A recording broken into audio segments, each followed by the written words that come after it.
भावों से जो कोई करता होवे मेरा कार्य। धर्म ही जग में सार है, सच्चाई आधार है।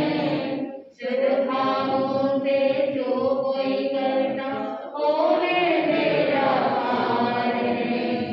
जल का यान चले जल में, गिर जाए तूफानों में, मिल जाए अगर द्वीप कोई तो बच जाए तूफानों में। ना डूबे मझधार है, सच्चाई आधार है। शुद्ध भावों से जो कोई करता होवे मेरा कार्य।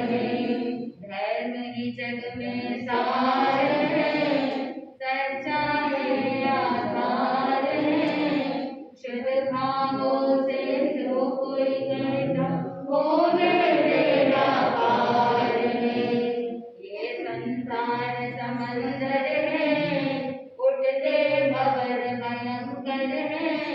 धर्म द्वीप ही हमें बचाता, चाहे कर्म धुरंधर है। मिले मोक्ष का द्वार है, सच्चाई आधार है। शुद्ध भावों से जो कोई करता होवे मेरा कार्य।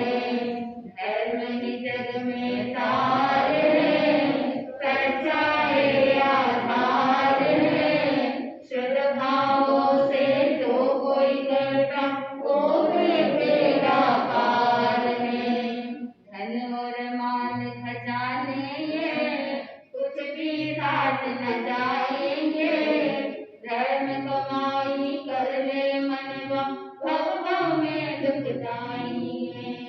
कर ले धर्म से प्यार है, सच्चाई आधार है।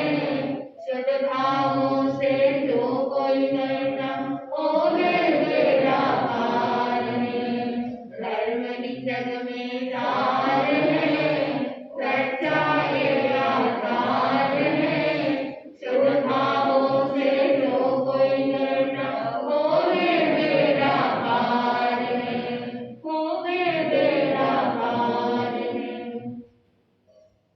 राकेश के विजेता मोक्ष मार्ग के प्रतिपादक चरम तीर्थंकर श्रीमद भगवान महावीर स्वामी के चरणों में कोटि कोटि वंदन करते हुए एक भवावतारी चर्चा चक्रवर्ती भीष्म प्रतिज्ञाधारी अखंड बाल ब्रह्मचारी आचार्य सम्राट पूज्य श्री जयमल जी महाराज साहब के चरणों में कोटि कोटि वंदन करते हुए उन्हीं के 11वें पटधर आचार्य सम्राट पूज्य श्री सुखचंद्र जी महाराज साहब के चरणों में कोटि कोटि वंदन।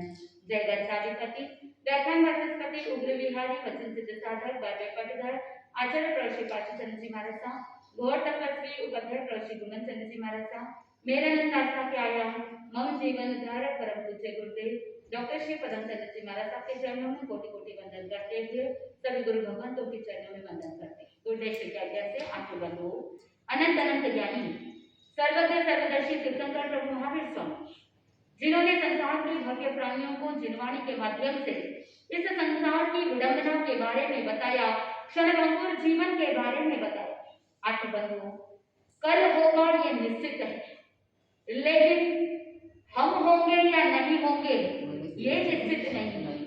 समय तो रहेगा ही, समय अपनी धुरी पर चलेगा, लेकिन उस समय हम रहेंगे या नहीं रहेंगे ये तो केवल भगवान जानते हैं।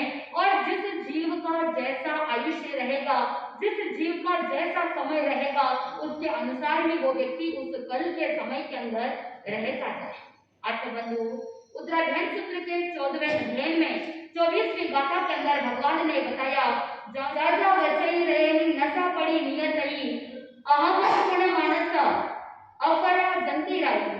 आठ बंधु, भगवान ने बताया कि जो जो रात्रियां बीत गई है, जो जो दिन बीत गए हैं, जो समय बीत गया है वो पुनः लौटने वाला नहीं है। भगवान ने 25वीं गाथा में पुनः कह दिया, जा बच्चे रही नशा पड़ी नियतई धम्मम च गुण मानसा सफला दंती राई। आठ बंधुओं, जो समय बीत गया है और जिसने अपने दिन रात समय को अधर्म में बिता दिया है, वो समय निष्फल हो जाता है, वो हो जाता है। वही अगर दिन रात समय व्यतीत हो रहा है लेकिन उस समय वो धर्म आचरण के अंदर व्यतीत करता है, उसका धर्म जागरण में समय बीतता है, तो वो दिन और रात क्या हो जाते हैं, सार्थक हो जाते हैं, सफल हो जाते हैं। अब आप चिंतन कीजिए, आपका जो समय बीत गया वो समय बेकार गया या वो समय सार्थक हो गया, ये स्वयं को निर्धारित करना है, क्योंकि समय आता है और चला जाता है। कोई व्यक्ति सोचे कि मैं समय को पकड़ लूं तो वो हो नहीं सकता, क्योंकि समय के कोई बाल नहीं। आप सोचते हो पीछे बाल है, चोटी है, तो चोटी को पकड़ करके क्या कर सकते हो, खींच करके पकड़ सकते हो। लेकिन एक बार ऐसा हुआ कि एक म्यूजियम के अंदर अलग अलग प्रकार के कलाओं को प्रस्तुत किया गया था और वहां पर एक कलाकार ऐसा था जिसने एक मूर्ति बनाई थी। एक स्कल्पचर ने एक मूर्ति को वहां पर प्रदर्शित किया था। वो मूर्ति जो थी एक महिला की मूर्ति थी और वहां पर आगे से गंजा है और पीछे से बाल है। आत्मबंधु, किसी ने इसके अर्थ को जाना नहीं, कोई समझ नहीं पाया, लेकिन उस म्यूजियम के अंदर एक फिलोसोफर आता है, एक स्कॉलर आता है और वो फिलोसोफर उस मूर्ति को देख करके कह देता है कि ये जो मूर्ति है वो समय का प्रतीक है। कहते हैं कि जो भविष्य में समय आने वाला है वो पीछे है, उसको तो हम पकड़ सकते हैं, लेकिन जो समय व्यतीत हो चुका है वो आगे के बाल के समान है। जो समय बीत गया वो अपने हाथ में आने वाला नहीं है। इसीलिए ये मूर्ति अजीबोगरीब है कि आगे से गंजा है और पीछे से थोड़े से बाल है। तो वहां पर जो भूतकाल है उसे पकड़ नहीं सकते, लेकिन जो भविष्य में आने वाला है उसको हम सदुपयोग कर सकते हैं, वो अपने हाथ में। आत्मबंधु, ज्ञानीजन ने कहा कि जो साधक समय को जान जाता है वो समयज्ञ बन जाता है, और जो समयज्ञ बन जाता है वो एक दिन सर्वज्ञ भी बन जाता है। प्रभु महावीर स्वामी भी समय की नजाकत को समझने वाले थे। वो जान रहे थे कि उनके कर्मों को क्षय करना है, और कर्मों को क्षय करने के लिए अनार्य देश में उन्होंने 9वां चातुर्मास किया और वहां से पुनः 6 महीने व्यतीत होने के बाद आर्य देश में प्रस्थान करते हैं। आर्य देश में सिद्धार्थ नगर में पहुंच जाते हैं। वहां से सिद्धार्थ ग्राम से होते हुए पूर्व ग्राम की ओर रवाना होते हैं, विहार कर रहे हैं। पूर्व ग्राम के रास्ते के अंदर एक तिल का पौधा था, बहुत बड़ा तिल का पौधा, और भगवान महावीर स्वामी के साथ गोशालक भी चल रहा है। जैसे ही उस तिल के पौधे को देखा, गोशालक ने भगवान से अनायास पूछा कि भगवान, क्या ये बड़ा तिल का पौधा पल्लवित और पुष्पित होगा? क्या यहाँ पर जो 7 फूल लगे हैं, इस 7 फूलों के जो जीव है, ये जीव मर करके कहाँ उत्पन्न होंगे? उस समय भगवान महावीर स्वामी भविष्यवेता के वश बोल देते हैं कि ये जो तिल का पौधा है ये पल्लवित और पुष्पित होगा, और साथ में ये जो 7 फूल है, इन 7 फूलों के जीव यहाँ से मर करके वापस एक फली के अंदर 7 दाने के रूप में उत्पन्न हो जाएंगे। भगवान महावीर स्वामी की वाणी पर गोशालक को श्रद्धा नहीं हुई। वो भगवान महावीर स्वामी को असत्यवादी घोषित करना चाहता था। उनकी बात को असत्य साबित करने के लिए वो धीरे धीरे चलने लगा, और चलते चलते भगवान महावीर स्वामी से थोड़ा सा पीछे रह गया, और जो भगवान ने वाणी बताई उसको झुठलाने के लिए उस तिल के पौधे को जड़ से उखाड़ दिया और मिट्टी सहित दूर फेंक दिया। सोचा कि ना रहेगी बांस ना बचेगी बांसुरी। आत्मबंधु, गोशालक सोच रहा था कि अगर तिल का पौधा ही नहीं रहेगा तो फिर वो पल्लवित और पुष्पित कैसे होगा? वो फूल के जीव मर करके इसी तिल के पौधे में दाने के रूप में कैसे उत्पन्न होंगे? मैंने तो इस तिल के पौधे को क्या कर दिया? जड़ से उखाड़ दिया। आत्मबंधु, जैसे ही जड़ से उखाड़ दिया, फिर वो गोशालक तेज गति से चलता हुआ भगवान महावीर स्वामी के साथ हो जाता है। लेकिन ज्ञानी जन कहते हैं कि तीर्थंकर भगवंत जो अपने ज्ञान में देखते हैं जो होने वाला होता है वही वो अपने ज्ञान में देखते हैं। जो उन्होंने ज्ञान में देखा है उसका एक भी इंच कम या ज्यादा हो नहीं सकता। भगवान महावीर स्वामी को जानते थे, अवधि ज्ञानी थे, मन प्रयोग ज्ञानी थे, वो आगे क्या होने वाला है ये भी समझ रहे थे, गौशाला के मनोदशा को भी जानते थे, इसीलिए वो हल्की सी मुस्कान के साथ आगे बढ़ गए। आत्म बंधु, आगे उस तिल के पौधे के साथ क्या होता है ये तो समय ही बताएगा।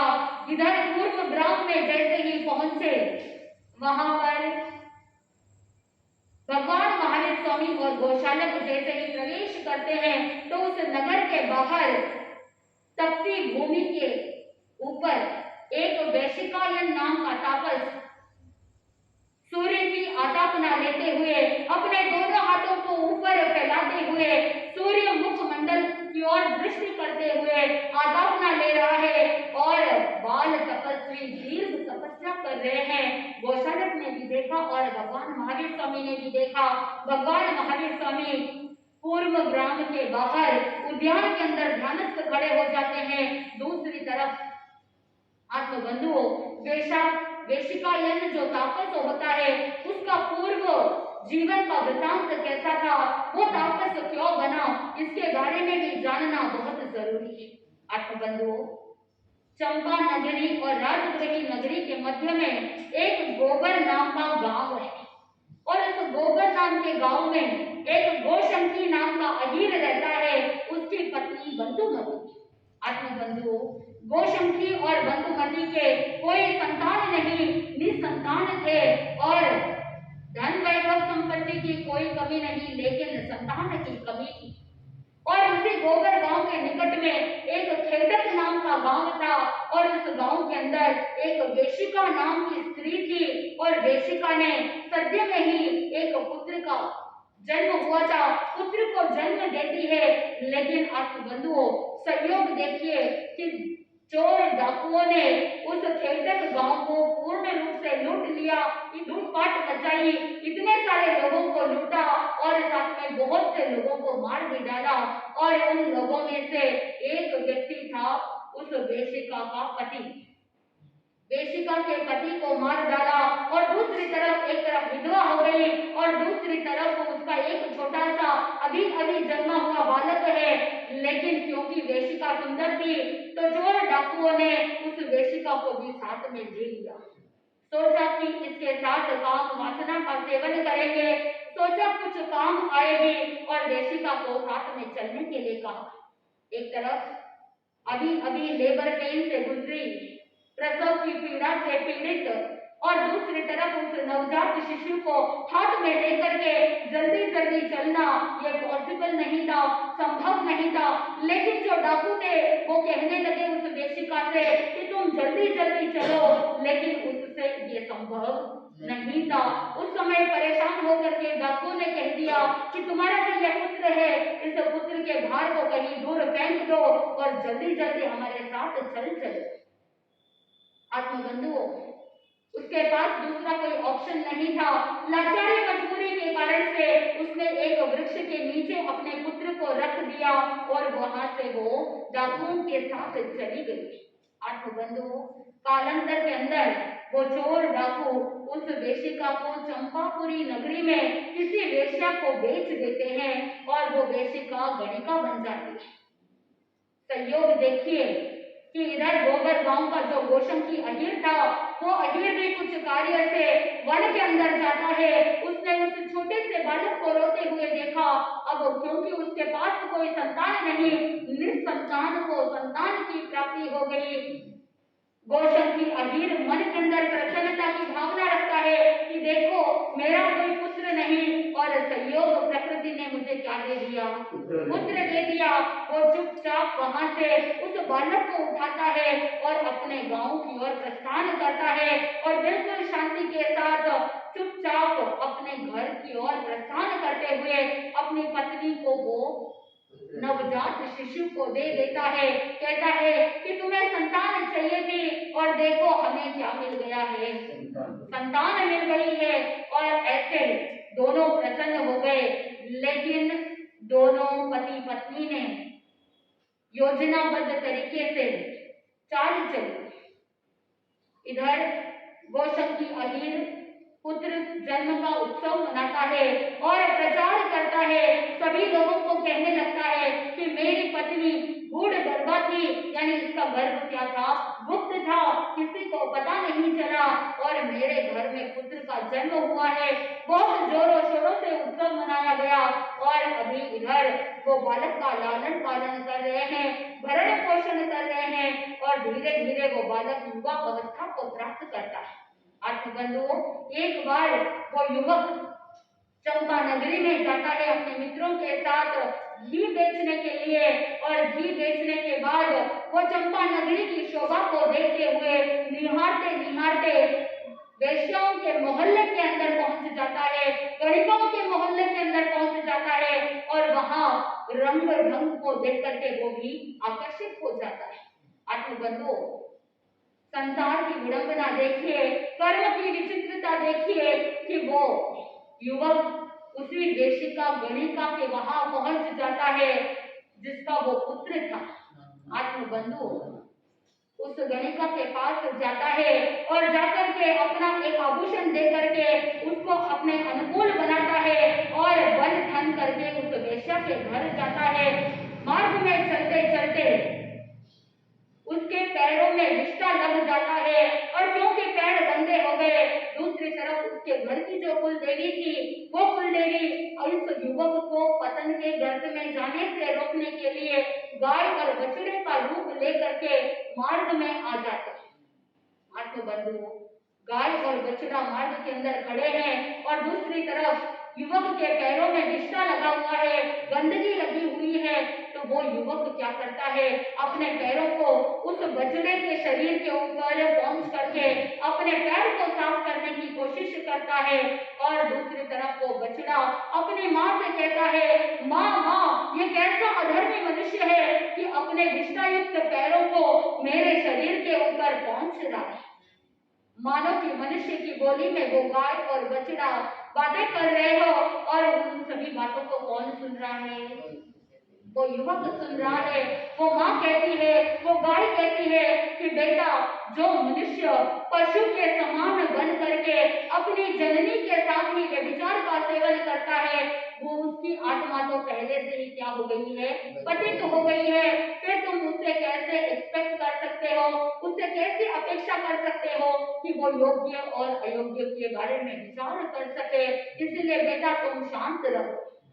ये सारी बात युवक ने सुनी और जैसे ही गाय की बातों को सुना, वो चौंक जाता है कि वो पुत्र अपनी जननी के साथ व्यभिचार का सेवन करना अब उससे रहा नहीं गया। उसके मन में संदेह उत्पन्न हो गया, उसका सारा काम ज्वर उतर गया। अब वो जानने वाला था, सोच रहा था कि मुझे तो सच्चाई पता लगानी है, मुझे तो सत्य की खोज करनी है, जो गाय बोल रही है क्या वो बात सही है या नहीं है, इसके तह तक जाना है। ऐसा सोच करके वो उस वैशिका गणिका के यहाँ जाता है और जैसे ही वो वहां पहुंचता है तो गणिका ने बहुत आदर दिया, लेकिन उस युवक का काम ज्वर तो उतर चुका था और वो उसे रोक करके कहता है कि मैं चाहता हूँ, हे भद्रे, तुम अपने जीवन के शुरुआत से लेकर के अब तक का पूरा वृतांत बताओ। तुम पहले कहाँ थी, तुम पहले क्या थी, ये सारी बात तुम मुझे बताओ। लेकिन वो गणिका उस युवक की बातों की उपेक्षा कर देती है, उसके बात को इग्नोर कर देती है और मोह के वशीभूत होकर के काम चेष्टा करने की कोशिश करती है। लेकिन वो युवक उसे रोक देता है क्योंकि वो जानना चाहता था कि ये जो गणिका है वो उसकी जननी है, माँ है या नहीं है। इसकी खोज की ओर आगे बढ़ना था, इसीलिए वो प्रलोभन देता है। उस गणिका को कहने लगता है कि हे भद्रे, अगर तुम अपने जीवन का पूरा वृतांत बताओगी तो मैं तुम्हें विशेष पुरस्कार दूंगा। आत्मबंधुओं, एक तरफ उस युवक का आग्रह है और दूसरी तरफ पुरस्कार का प्रलोभन है और पुरस्कार के लोभ के वश वो वो गणिका अपने पूरे वृत्तांत को सुना देती है। अब उसके मन में और ज्यादा संदेह हो गया। अब पूरी बात पता लगानी थी। वो पुरस्कार देकर के युवक वहां से अपने गांव की ओर प्रस्थान करता है। गोबर गांव में पहुंच करके अपने जो पालक माता पिता थे उनको पूछ लिया कि क्या मैं आपका पुत्र हूँ या मैं कहीं से मोल लिया गया हूँ, आप कृपा करके मुझे सारी सच्ची बात बताइए। उस समय पहले तो गोशंखी अहीर और बंधुमती पत्नी दोनों पालक माता पिता ने उस युवक को अपना आत्मज बताया, लेकिन बार बार पूछने पर सारी सच्ची बात कह सुना दी।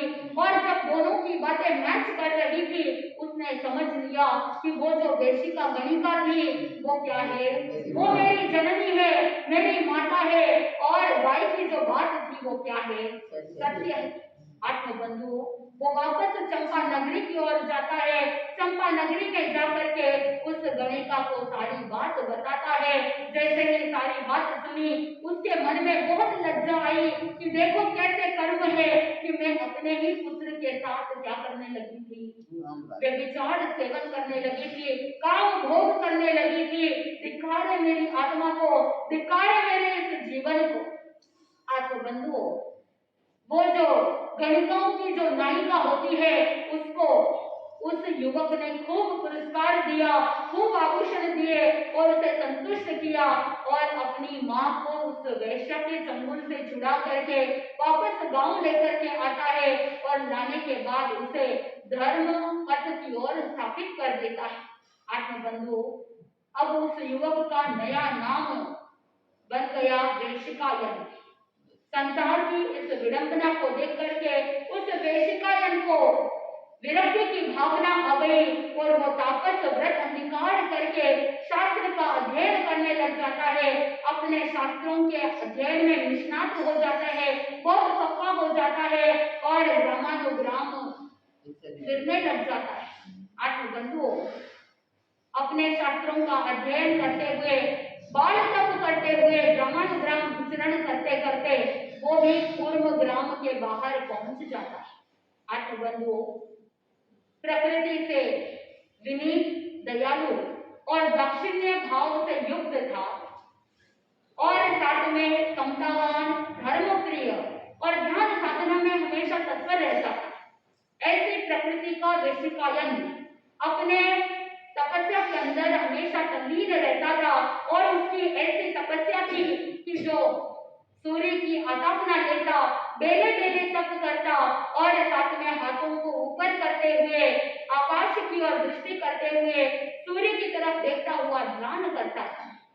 उसकी लंबी लंबी जटाएं थी और जटाओं को खोल करके बिल्कुल अपने आत्मरमणता में ध्यान के अंदर तल्लीन रहता था। और वही समय था कि जब भगवान महावीर स्वामी और गौशालक भी विचरण करते करते उस पूर्व ग्राम में पहुंच जाते हैं। जैसे ही गौशालक ने उस तापस को देखा कि क्या कर रहा है, उसकी लंबी लंबी जटाएं हैं और उन जटाओं के अंदर जुएं थी और भयंकर गर्मी और उस उष्णता के कारण से उस बाल के अंदर जो जुएं बलबला रही थी वो जुएं क्या हो जाती है, उस ताप को सहन नहीं करते हुए नीचे गिर करके गिर जाती है।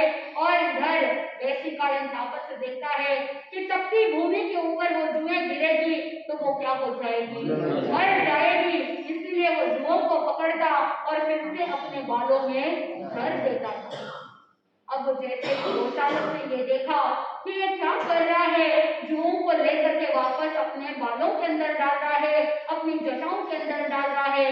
भगवान महावीर स्वामी तो ध्यानस्थ थे, उनको किसी से कोई लेना देना नहीं, लेकिन आत्मबंधु गौशालक से रहा नहीं गया। गौशालक चुप रहने वालों में से नहीं था, वो तो बोल पड़ता है, अरे तुम तत्वज्ञ मुनि हो या जुओं का घर।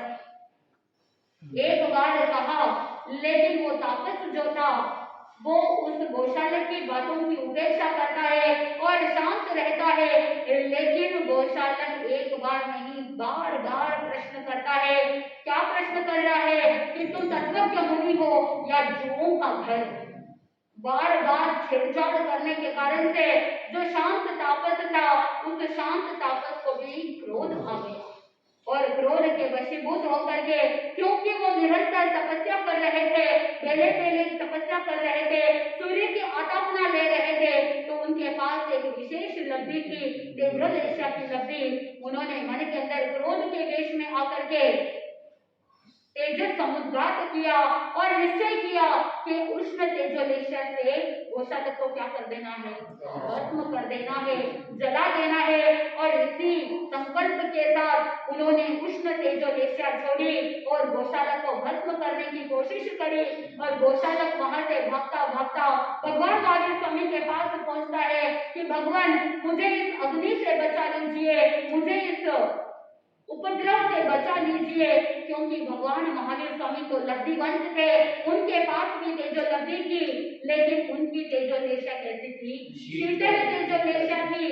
वहां पर देशिकायन तापस ने उष्ण तेजोलेशा छोड़ी, लेकिन उसका प्रतिकार करने के लिए, उसका प्रतिरोध करने के लिए भगवान ने शीतल तेजोलेशा छोड़ी। और वो जो तेजोलेशा उष्ण थी वो वहां से प्रतिकार हो गई, आत्मबंधु वो प्रतिहत हो गई, शांत हो गई।